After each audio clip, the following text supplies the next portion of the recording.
Welcome to Ham and Jam, the World War II British Airborne podcast, hosted by Andy Bryant and Kevin Getz.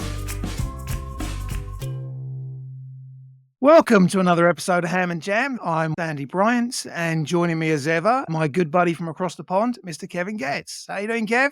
Andy, doing great. How about you? Not too bad at all, actually. I'm really looking forward to this episode. So, welcome to the podcast, James. Oh, it's good to be back. Yep, and it's good to have you back. Really enjoyed the first episode. This time around, James is actually going to talk about a personal connection that he has to the Battle of Arnhem. Oh, that first episode, the mountain of information. It was incredible. Andy, this is going to be great. It's traditional, guys, that we toast the episode in. So, what's everyone drinking? Kev? I'm going with the Guinness. You're just copying me because, you know, Guinness is my thing. So, yeah, I've got a Guinness again. I promise I will drink something else on future episodes. James, Sure, what are you drinking? Sure. I've got Bar Cherryade, which is made by the same people who make Iron Brew, but it's quite fitting. My granddad liked Guinness and Mackerson Stout, so I should really have thought about that, shouldn't I? It was almost as if we knew, wasn't it? Yeah. So anyway, it was. gentlemen, Absolutely. raise a glass. Cheers. Cheers. Cheers. Kev, do you want to take us forward? Yeah. So, James, outside of the books that you've written, how do you have this connection to Market Garden? So my granddad was Private Henry Miller, who was a private in the 11th Battalion of the Parachute regiment at Arnhem. Obviously, he was my granddad. My mum's dad passed away when I was 11, 12, so quite young. He talked very rarely about what happened to him. One of the things, having worked with a lot of veterans since in my job, is you have some veterans who will wear the blazer and the beret and the medals, and they almost react to their experiences in that way by the comradeship. But you also have a lot of veterans who actually don't want to get involved in all of that and deal with it in a very different way. And that was my granddad. For somebody who was in the parachute regiment, you wouldn't, if you'd gone to their house, you wouldn't have known there was nothing on the walls. There wasn't a red beret on the coat hook. He never ever talked about it at all.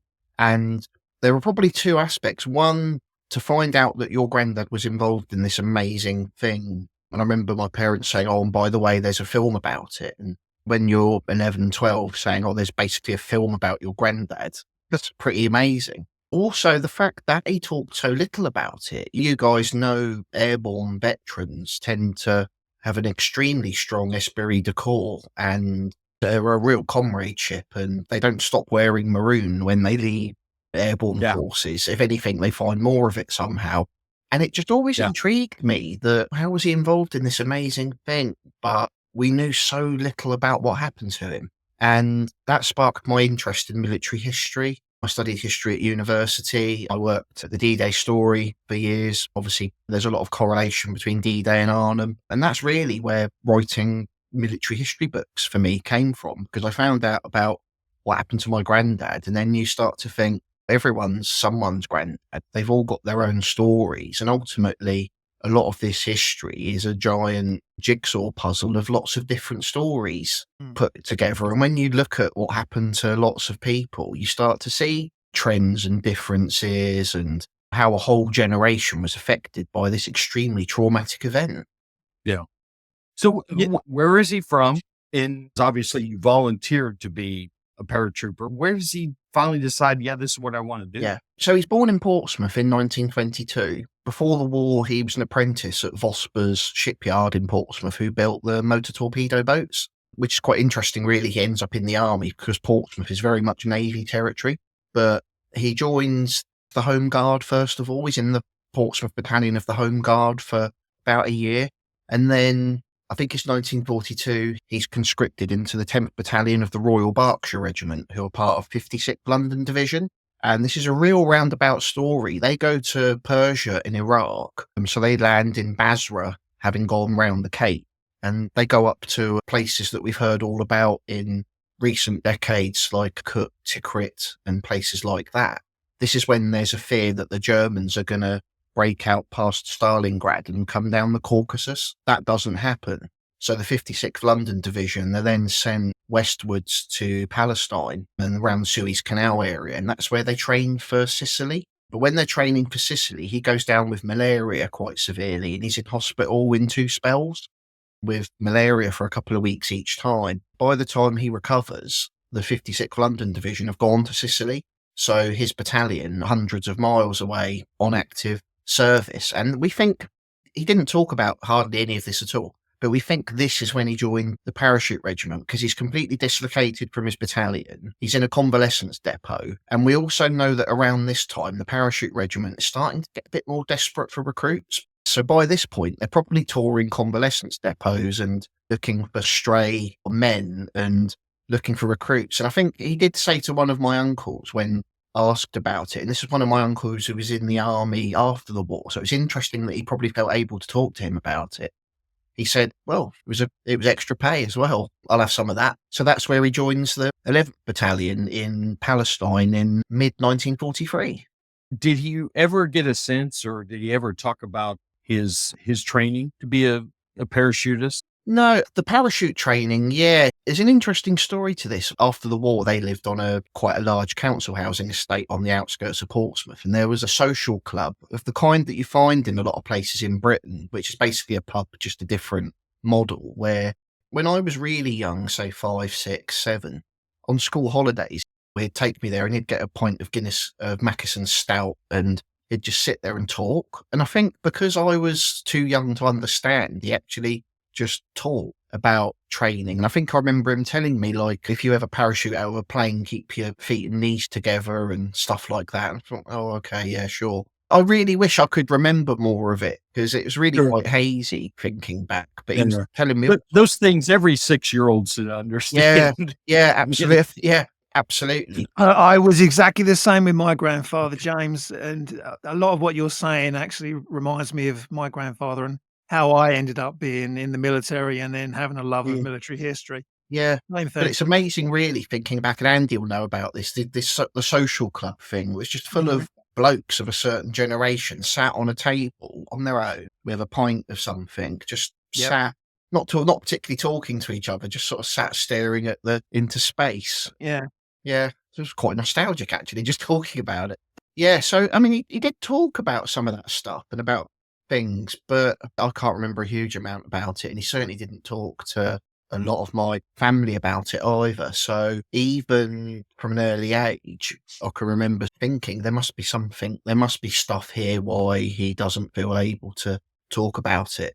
And I think even the rest of my family as well would say the same, that you think, oh, okay, this must have been quite rough, and it's not something that he particularly wants to dwell on or is something that he wants to leave in the past. So he joins the 11th Battalion of the Parachute Regiment and does parachute training in Palestine. Fortunately, we do have a photo of his stick for parachute training, which is wonderful because they're jumping out of a Lockheed Hudson, which is completely unsuitable for parachute training because of the way the aerodynamics of it. When you jumped out of a Lockheed Hudson, you went up for a second or two before you went down again, which was quite disconcerting. And it's a great photo because it's quite clearly in the desert and looks really rugged. And there are two little blokes that are about 5'6", and there's a bloke in the photo that looks like he's about 6'6", and it looks like a real sort of ragtag bunch of desperados. So they're the junior battalion in 4th Parachute Brigade, which is also made up of 1, 5, 6 and 10. And then they go back to Britain in December 43. So they're back in Britain pretty much for New Year. That's when they go into barracks, Melton Mowbray. And that's when the period before D-Day starts to come in. It's around this period that he meets my nan. So my nan was from Leicester, which is not a million miles from Melton Mowbray. And again, I don't think we know exactly how they met, but clearly he's on leave, gone into Leicester. It's the nearest big town. We simply don't know because neither of them talked about it. But that's where my family starts. And I think it shows how war picks up all of these people and just throws them around almost like a snow globe. Just land in a completely random way. Like, how does a bloke from Portsmouth end up in Leicester via Basra and Palestine? It's completely random, isn't it? Well, and a bloke who happens to wear the maroon beret too. Imagine that was quite the standout there. I guess you'd think so, wouldn't you? Yeah. If anyone knew what red berets actually, because it's still quite new, isn't it? Yeah. So we knew so little about what happened to him. So what we've been able to piece together is basically from his service record, which I got from the MOD and from other sources. So looking at Middlebrook's book, for example, talks about how the 11th Battalion had serious discipline problems. And I think that's partly a reflection of the fact that they are the junior battalion in the division, and they are made up of whoever happened to be hanging around in a convalescent depot. That's clearly had an effect on morale. They were the last to be formed. There's also a feeling the commanding officer was a nice chap, but not quite robust enough to whip them into shape. And the men, being quite strong-willed and an interested bunch of characters, clearly took advantage of it. And there is virtually a mutiny in the period before Arnhem where they're used to drawing their pay in advance, which is obviously highly irregular. And then when it stopped, a load of them just go off into town just because they feel like it, which, that's a mutiny, isn't it? But Hackett, the commander of 4th Brigade, clearly is quite sympathetic about it because he sacks Thomas, who's the CO, and puts his brigade major, George Lee, in command instead. And I think he does make some inroads, but in a couple of months, it's really hard to whip a battalion into shape if you're not able to take them out training. So looking at the war diary, they do lots of low-level training from January to June. So they're off at the ranges and doing sort of platoon and company level stuff. But there's not any battalion level or higher than that. So their individual soldiering and fieldcraft and weapons training is very good. But it's the higher level that things start to become lacking. Then from D-Day onwards, he's standing by with the rest of the division, waiting for something to happen. And again, having the 2 books of it, and it would have been absolutely priceless to be able to ask, what do you remember about all that? What happened or didn't happen, as the case might be. By the time the 17th happened, granted, he may not have gone into specifics, but did you ever get a sense from him that said, we were ready to go. Me and my mates, we wanted to go? No, I don't think he ever talked about that aspect of it. Or if he did, he certainly didn't get passed back to me. I definitely get the sense that what happened at Arnhem, which we'll talk about, really cast a shadow over lots of this stuff in terms of almost wanting to box it up and put it and leave it basically almost like an archive box. So we don't know anything about the drop at Ginkle Heath, which is amazing. When you go to Ginkle Heath where they landed, it's this huge place, and it would be lovely to be able to say, was he down in this corner or that sort of stuff? I don't know. Then obviously they land on the 18th on the second day. It's an opposed landing as well because the Germans know it's coming, and there's footage of the Germans firing machine guns into the air at the aircraft. It's really quite strong stuff. And then obviously once they arrive, they're detached from 4th Brigade and sent to join 1st Brigade, trying to make it into the town. And it's a long way. It's over 8 miles. They're being realistic. They're probably the least trained, least cohesive battalion in the division, being sent the furthest distance to go and do one of the most difficult bits of the operation. So already you can see that it's a very difficult situation for them to be heading into. They're probably the least prepared, being asked to do one of the most difficult bits of it. Why the 11th Ascent was really the luck of the draw, because where they actually RV'd on Ginkelheide, they were in the southeast corner, which just happened to be the closest RV point to get them heading off into Arnhem. So when Pip Hicks, who's taken control of the division in Urquhart's absence, makes his decision, it's based on that. So it really was just the luck of the draw. Yeah, I think it's essentially a lottery, isn't it? That all comes down to whoever drew which RV where on the map for when they plan the operation, and that could just be completely random. They march from Ginkle Heath and they get held up at Hartenstein for a while Hicks and Hackett are having a flaming argument about what's going to happen. It's amazing. Essentially, a battalion sat outside waiting for 2 brigadiers to sort themselves out. Me and my brother, last time we went to Arnhem, we walked from Ginkle Heath to the bridge, and you start to realise it's a bloody long way. These are fit, very able men, but it's a long way. There's a lot going on, and they don't definitely know where they're going either in terms of what the plan is. And the plan's changed very abruptly on landing. I've done that march as well. Yep, so have I. Now, and I'm sure Andy could attest to this too. I am always surprised how quickly into that march I'm going for my water bottle, like within 30, 40 minutes, because you're working to get there. And that's with nobody shooting, no mortars. We don't have extra equipment. So I can't even imagine. You're right. Yeah, they're 19, 20-year-old. I don't care who you are. 8 miles is still a long way. Yeah. Um, Particularly in an airborne context, it's about as far from ideal as you can get, really, isn't it? So they're waiting outside Hartenstein. Eventually, they get sent into the Arnhem town. They get to the town in the late hours, early hours of the 18th, 19th overnight. The 1st and 3rd battalions have taken very heavy casualties trying to get into the town. The South Staffs have already been sent in as well. So there's this plan devised by the COs of the 4 battalions. Nobody's really taking control of it. They almost plan it as a committee that the 1st and the 3rd and the South Staffs are going to advance and the 11th are in reserve, probably because they've arrived last.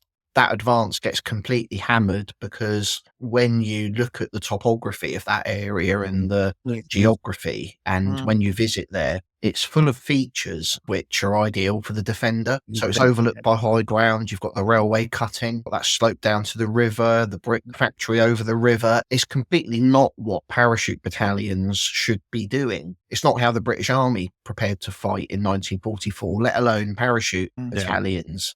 It's a funnel, isn't it? It's basically a funnel. Yeah. I mean, Robert Kershaw described it as an urban charge of the Light Brigade. James Holland and Al Murray would say they're canalised. There's no other way to go. There's no space for manoeuvre. There's no flanking. They don't have the heavy weapons that the Germans have and that the British Army have trained to work with. And it's a topography of you go from a wide open heath, which is your drop zone, to very dense woods. It's got everything thrown into this giant mixing bowl. And the Germans, by this point, have had almost 2 days to put in blocking lines. So it's Spindler's blocking line at this point, Kraft having put in the blocking line around Walkhazer. But as we know, the Germans extremely good at just scraping together whatever they could and putting a blocking line in and almost saying, you shall not pass. It is essentially that, isn't it? Going, here's the line, that's it. The way the Germans fought, retreat wasn't an option. And I've always said they never had to defeat them. They just had to delay them. That was the biggest thing. Just delay, hold them up. Yeah. So obviously that first advance is completely nullified. And there's the famous picture of Lieutenant Jack Reynolds at the museum from the South Staffs. So the 11th Battalion, St. Elizabeth's Hospital, they're held back from advancing because I think Urquhart, who's back at his headquarters now, having gone missing for the best part of 2 days, he holds them back because he realised sending them forward to reinforce that would just be reinforcing failure. Later in the day, they're sent over the railway line to try and capture the high ground north of the railway line to act as a pivot for 4th Brigade as they advance through the woods. The 11th Battalion get completely cut to bits in those streets. So for those who've been to Arnhem, the house where Roy Urquhart was hiding in the lot, it's the area to the west of that. It's a neighbourhood that's it's very built up, lots of narrow streets. They're all completely enfiladed. So if you stand at the end of one street, you've got a view completely down the rest of them. They're completely cut apart, particularly by mortars, I think. And if they'd got to the end of that area, you've then got a very deep railway cutting to go down and go up again. And considering what else is going on with the division in Arnhem, it's hard to see how them capturing that pivot would have really helped all that much, considering how difficult things were getting. So the survivors from that fall back to Oosterbeek. Now, we don't know when or where, but at some point in all of this, my granddad's wounded. His service record says gunshot wounds, left leg, although GSW is used as an abbreviation for shrapnel, that kind of thing as well. One thing he did say when he was feeling a bit tired later in life, he'd say, oh, it's the shrapnel playing up, that sort of stuff. But I suspect it's in this area because that's when 11 Battalion take their heaviest casualties. And it certainly fits with what's happening and where. We know that, because he mentioned to one of my cousins in passing once that he'd been a prisoner of war twice when the dressing station he was in was captured and recaptured. And of course, that fits with the brilliant account by Captain Stuart Mawson, who was the regimental medical officer of 11 Battalion, who ended up at the Chinook when he was cut off from the battalion. And he talks about how the Chinook was captured and then liberated and then captured again. So it completely fit. My granddad's probably wounded, I think, on the outskirts of Arnhem in that attack and is evacuated back to the Chinook because it's just that road journey. And the Mawson book is fascinating in terms of talking about how they were performing surgery under shell fire and with diminishing medical resources and all of this stuff. And again, we've pieced this together from offhand remarks, from looking at other accounts, walking the ground. Just to sort of go back a little bit, had Mm. the 11th had much training in street fighting? The 6th Airborne used to send their battalions down to the London Docklands, to the bombed out areas, to practice street fighting. Had the 11th had much experience? No, I don't remember seeing that in the war diary. And obviously that's battalion level. Whether anything's happening at a lower level, I don't know. They did go to Montgomeryshire in Wales for range firing. That seems quite rural to me. And obviously Melton Mowbray is, even in 1944, not a huge town. So, yeah, I don't think they've done much urban training at all, to be honest. No. So, yeah, and a lot of these guys, having come back from the Mediterranean, probably haven't been to Britain for at least a couple of years anyway. So there's been a lot of change and a lot of moving around for them. So, yeah, the more I think about it, I think it's such a hapless circumstance in terms of probably the least prepared people being sent to do one of the most difficult jobs in one of the most difficult environments. I think this bears out in my granddad not talking about it very often. And also, I remember talking to the archivist at the Airborne Forces Museum in Aldershot years ago, and he said that in all the years he'd been there, he'd only ever met 1 or 2 11th Battalion veterans, because they tended to not go to reunions or join associations or anything. They just went back to civilian life and just wanted to forget about it. And I think what happened to them probably plays a big part in that. You had talked about walking the ground, trying to trace and track where your grandfather was. What was that experience like for you, knowing that when you're on the same ground that your grandfather was? It's a bizarre feeling, isn't it? I remember thinking very strongly that if it's shrapnel from a mortar round that's wounded him and it's in his left leg, there's such a lottery there about where does that shrapnel land? Where does it hit? Obviously, having been to the cemetery, you think out of 10,000 men, there were almost 2,000 that didn't make it home. That's 1 in 5. And you start thinking about it very starkly, and you think that's potentially a whole family tree just not happening. Yeah, I remember even at a young age sort of thinking this is all really quite stark. So at this point now, how many guys are left in the 11th after obviously the battles to try and bash their way through into Arnhem? So the survivors of the 11th end up falling back to Oosterbeek, and they get folded into Lonsdale Force around the church by the river. But between the 1st, the 3rd, the Staffs and the 11th, you're talking sort of 100, 200. There are so few of them left at this point. They've either been wounded or killed or captured, and they almost cease to exist as a battalion because they're folded into Lonsdale Force. The CO, George Lee's captured. The RMO just subsumed into the field hospital, the Chinoord. They, to all intents and purposes, they cease to exist, which again, I think has an impact on how they as veterans perceive their experiences after the war. You mentioned Lonsdale Force. That's Major Dickie Lonsdale, isn't it? Of the 11th. Yeah.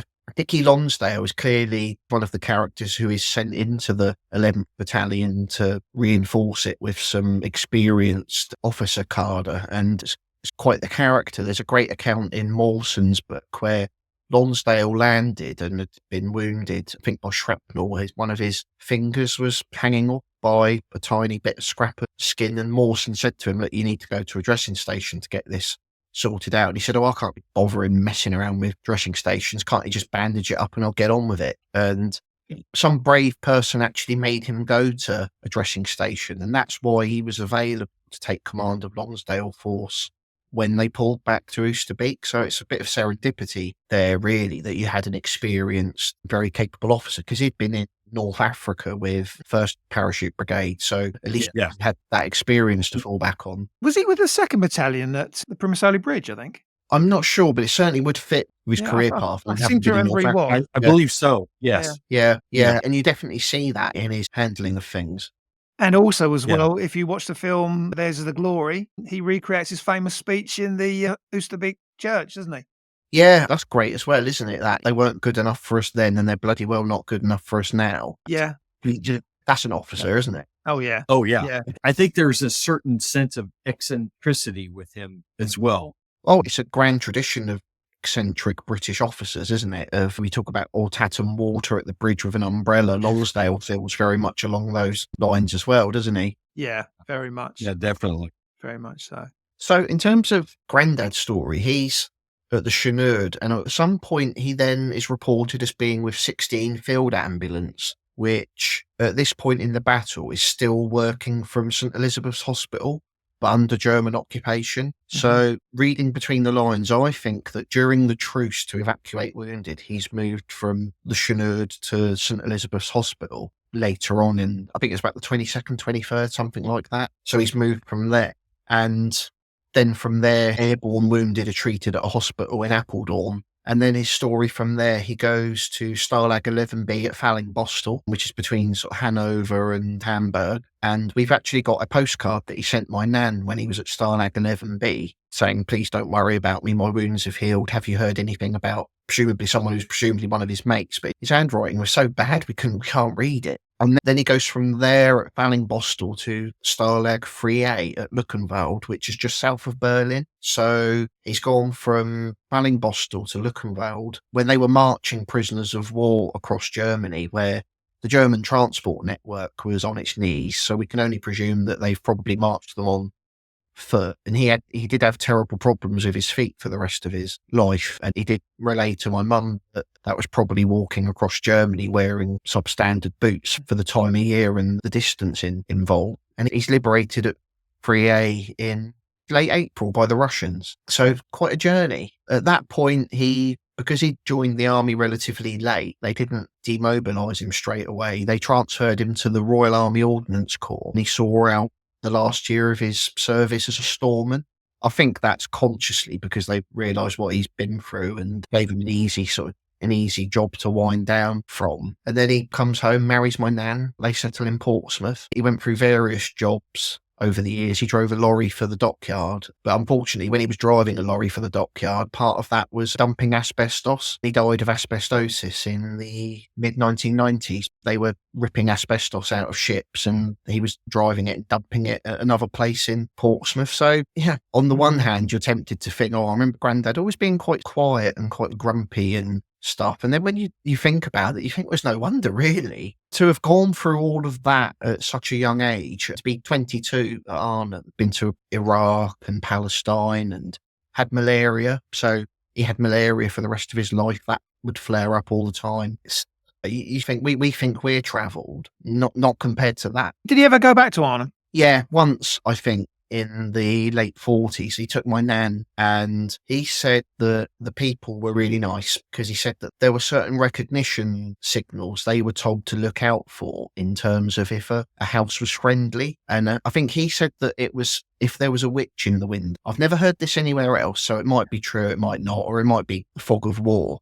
But he said that if there was a witch in the window, that was a sign that it was a friendly house. And he said he mentioned it to some locals when he was there, and they were like, "Oh, yeah." And he said they were he said they were perfectly lovely, even shortly after the war. But I think he certainly didn't show any interest in going to reunions or joining associations or anything like that. We would never have got him to the big occasions in Arnhem because he just wasn't interested in. He was quite a quiet chap. He'd just like to sit with a book and read. And I think that's where I get the writing from. Do you think, in retrospect, if he was in today's era, that he would be diagnosed with PTSD? Because that generation, either they were willing to talk about it or they just bottled everything up and just went about their lives. I think so. I think knowing what we know about it now and having worked with veterans and looked at lots of veterans' accounts, there's clearly a lot there to unpack. Doesn't go away. And I think their way of dealing with it was just going to the pub. They didn't talk to each other, let alone to professionals. But yeah, I think so. And there wasn't that sort of debrief back then in terms of checking in or letting. And I think one of the things is that it's easy to focus on Arnhem, but being a prisoner of war for 7, 8 months, that's got to leave as well. At that point in the war, there are some unpleasant things happening in Germany, and there have been some pretty horrific sights. Yeah, he's lived a lifetime in 2 short years. Yeah, and I think that's something I'd definitely say, having worked with a lot of veterans, is that it's amazing how a really small portion of their life can have such an impact on the rest of it. Whether that in an extroverted way or an introverted way. It's just amazing, isn't it? And yeah, you can completely see how that can be the case. And I think that's one thing I would say, that having worked with a lot of veterans, it really helps to put into context what happened to individual people. So whether that's your granddad or a veteran you might have been close to. When you consider different people react to different things in different ways, it gives you an impression of just how much the war impacted that generation in terms of mental health and all sorts of things. People moving around the country. My granddad wouldn't have married my nan if he hadn't been based in Melton Mowbray. Well, so many things ride on it all. Definitely. I have to ask, what does it mean for you to be the grandson of an Arnhem veteran? When I was a teenager, it's the boy's own thing. It's fascinating. You see the parachute regiment as being part of that lineage of Pegasus Bridge, Arnhem, Goose Green, all of that stuff. And you see the red berets and you sort of think, wow, my granddad was part of that. That's really something. And I think as you get older, particularly when you get to around the age he was, you start to think, oh, okay, how would I have fared doing that? Could I have jumped out of an aircraft? And then I think as you get even older still, it just makes you feel even more reflective about how that shapes a family. And I probably think more about what Kev mentioned earlier about the PTSD thing now than I would have done. Because I think as you get older, I think you reflect a bit more on that kind of thing, don't you? And I think you suddenly things that you thought, oh, granddad's just a quiet bloke, like sitting in the corner with a drink. There's a reason why, that it might be character, but it might also be these very heavy events that have happened to him. And I think that then gives you an understanding of what veterans now are probably coping with, or other people who've been through traumatic stuff. Things leave a mark on people. You're not wrong. I've had some experience of PTSD, and I'm convinced, knowing what I know now, that my grandfather probably would have been diagnosed with PTSD. He just said he went bomb happy after the war for a little bit, but I know now it's just a different generation. They just dealt with things differently, and there wasn't the support network there is now. And I think one of the things is they're demobilised. Although we won the war, there's a lot, basically the country needs putting back together. There's lots of families that have been dislocated. After the First World War, there's a huge euphoria and there's lots of memorials put up. After the Second World War, you almost get the feeling everyone's absolutely shattered, and you completely get that. So my granddad gets married and starts a young family, and it's almost a different life in a way. And especially when you think about it, as Andy knows, you're asking 8 to 20 something year olds. These are not folks that are 35 or 40 years that are matured with a lot of life experience behind them. They're very young dealing with this after it's over with. And certainly I could see here in the States, it was obviously a very different experience, but certainly one can understand and empathize why in the UK there was this fatigue. Okay, we need to move on and start to rebuild because, here in the States, the war never touched us in the same way, certainly with bombings and with all the other things that happened. So I think one of the interesting things with my granddad is that I think I had 3 uncles who were in the army and at various points were in Northern Ireland. I think he felt more comfortable talking to them because they probably had no idea. And I remember one of my uncles applied for parachute training and he gave him the whole feet and knees together and like that. And I think that's interesting. Again, is it because he didn't feel like anyone would understand? I mean, we're not talking about my granddad, we're talking about your granddad, but going back to my grandfather again, he would speak about the war. He'd tell the humorous tales to everybody. It was only when I joined the army and then I started going off to places that he really opened up about the other side of his army experience. And I think that was it. I think we had a shared experience almost. And so, yeah, I would agree with that, definitely. I just think it's just amazing. Again, I don't have the connection that you do, James, to Arnhem, but certainly understanding the whole context of it and understanding, because how can you not, when you go back to Alan Wood's famous, if you run into a man who said, I have fought at Arnhem, make sure you buy him a drink. There is something about that, those group of men that were there at that place and how it still certainly was elevated by both films. And you go there for an anniversary, it is loaded full of Brits and just how that battle has captured the imagination. I think it's interesting how it's almost become part of the British mythos of almost nearly runs and the valiant defeats. And it's your Entanglemana and your Ork's Drift sort of type thing, isn't it? Yeah. And I still think if you ask people what's your top 5 Dunkirk, Battle, Arnhem is going to be in there. It is just going to be on that list. for sure. So that is just amazing. How has this experience, have you been able to fully, now that you look back doing the research, talking to your family, how have you been able to process your grandfather being in Arnhem? I think a lot of it starts because he passed away when I was quite young. He didn't talk much. And then there's a thing of, I wish I'd got to know my granddad a bit more. Because when you're 11, you still, I know I was a bit of a strange child, really. But I became interested in military history because of being interested in what happened to him. And that's given me a job and a career. So on the one hand, sometimes I think, he might have been a bit embarrassed about it all because he wouldn't have wanted anyone to know and he wouldn't want it to talk about. But I also think he was quite an old-fashioned chap. He was very Victorian. So the idea, he'd be very impressed about grand-sounding job titles. And if you're working at an institution and things, he would have been quite appreciated that too. So I think there is an element of trying to discover part of you that you didn't know about. But also then you think, well, actually, if something good comes from it, and if it helps other people to understand something, that's good too. Well, what a cracking episode. Oh, thank you, James, for taking the time to share your grandfather's story and to a certain extent, the personal journey you've been on. That we can't thank you enough. It's been fantastic. No problem at all. Thank you for having me, guys. Actually, I'm looking across to Kev and I think the time's come. I think we're getting the nod again. So it's time, gentlemen, please, on another episode of Ham and Jam. Thank you so much again, James, for joining us. And we'd love to see you back on the podcast again. Anyway, cheers, gentlemen. Cheers. Cheers. Ham and Jam. Ham and Jam. Thanks for listening to Ham and Jam.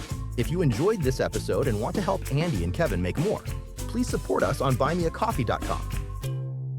Welcome to another episode. I'll start again. Welcome to another episode of Ham and Jam, the British Airborne podcast in World War II. No, we'll start again. I've got that around the wrong way as well.